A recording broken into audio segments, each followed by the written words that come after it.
طبعا بعد ما سمعت الصوت ده اكيد عرفت ان الكرواسون اللي بتعملوه في البيت بيكون مولتو مش كرواسون. وطبعا ده مش الكرواسون الفرنساوي، التاني بيكون ليه مقادير تانية خالص. ده الكرواسون البيتي بتاعنا بس قريب قوي منه، حتى الشكل بتاعه مثالي ولا غلطة. يلا بينا نشوف هنعمله ازاي. اول حاجه هجيب بوله وهوزن فيها نص كيلو من الدقيق. نص كيلو دقيق يعني 4 اكواب من الدقيق، معلقه كبيره من السكر، معلقه كبيره من الخميره، معلقه كبيره من اللبن الباودر، ونص معلقه صغيره من الملح. هقلب كل المواد الجافه الاول وبعدين انزل عليهم ببيضه عليها معلقه كبيره من الخل، وهيبقى جنبي ميه دافيه ازود بيها شويه بشويه، مش هنلتزم بمقدار معين لحد بس ما العجينه تلم. وضفت عليها 3 معالق كبيره من الزيت، وهعجنهم بقى بايدي او بالعجان لحد ما تبقى عجينه كده بالشكل ده. هغطيها بقى واسيبها تخمر وبعدين اشتغل فيها. بصوا هنا بعد ما خمرت هحط بقى العجينه على الكاونتر وبعدين اقسمها 7 كور، كل كوره متساويه زي الكوره التانية بالظبط. وهنا بقى بعد ما خلصتهم هسيبهم يرتاحوا تاني عشان لما اجي افردهم يتفردوا معايا بسهوله.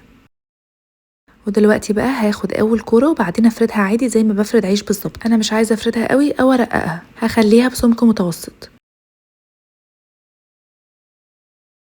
هجيب بقى طبق وارشه كده بالدقيق وهحط فيه اول عجينه فردتها، وهدهنها بقى بزبده بدرجه حراره المطبخ. ما تحاولوش تقللوا الزبده عشان تورق معاكم. وهفرد بقى العجينه التانية وبعدين ادهن طبقه من الزبده واحط العجينه التالتة وهكذا لحد ما اخلص ال7 كور. حاولوا اظبطوا حجم كل عجينه بتعملوها عشان تبقى قد بعضها وفوق بعضها، يعني ما يكونش واحده اكبر من واحده او في النص مثلا عجينه اتفردت قوي وفوقها عجينه قليله. لا، حاولوا الطبقات كلها تكون بحجم متساوي وشبه بعضها.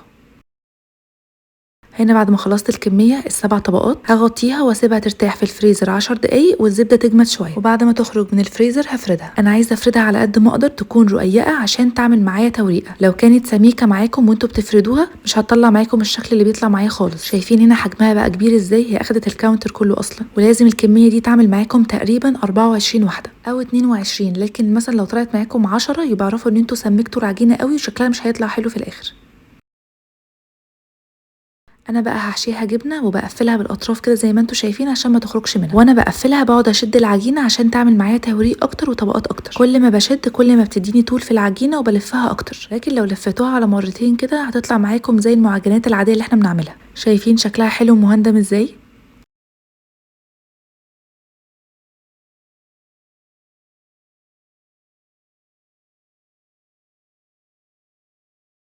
هرصها بقى في صينيه الخبز تكون مرشوشه دقيق او حاطين تحتها ورقه زبده. على ما بنشكل كل واحده بيكونوا خمروا، يعني انا لازم اخمرهم قبل ما يدخلوا الفرن. فلما بشكل الصينيه كلها ولسه كمان بدهن الوش بتاعها بتكون اوريدي خمرت خلاص. بدهنها بقى بصفار بيضه وربع معلقه صغيره من النسكافيه وشويه لبن صغيرين قوي عشان تديني لون حلو، لان الكرواسون ما بيديش لون حلو لوحده. وحطيت فوق الوش حبه البركه وهدخلها فرن ساخن مسبقا على درجه حراره 200 رف وسط. هتقعد تقريبا تلت ساعه وممكن اكتر وممكن اقل على حسب الفرن. تعرفوا ازاي انها استوت؟ بتاخد لون جولدن حلو من فوق وبتتحمر من تحت.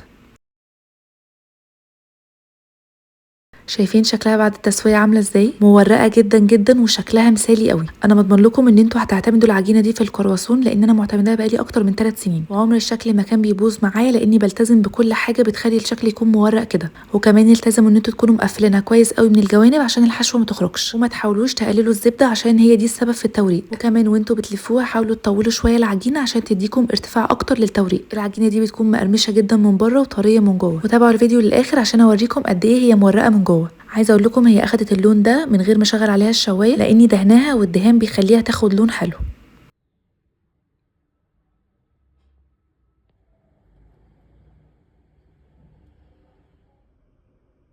بصوا بضغط عليها بترجع تاني زي ما كانت ماسكه نفسها جدا وفيها عرق حلو قوي. بصوا بقى شكلها من جوه عامل ازاي؟ شايفين بتشد ازاي ومورقه من جوه. انا حشيت هنا شويه لانشون وشويه جبنه.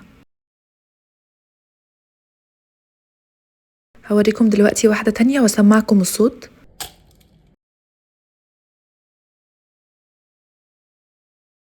دي بقى اللي بالجبنه كمان مورقه جدا من جوه ومستويه قوي. وهفتح لكم دلوقتي الطبقات تشوفوها من جوه عامله ازاي.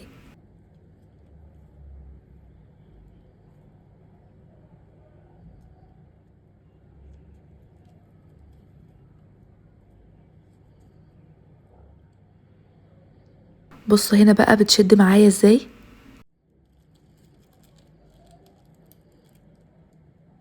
انا بعمل كميه وبحتفظ بيها في الفريزر، بحطها في علب التلاجة. اهم حاجه انها تبرد تماما. هتلاقوا علبه كده متحمره من فوق الوش وعلبه لا. في العادي انا مش بخليها تاخد وش من فوق، لما باجي اكلها بحمرها في الاير فراير.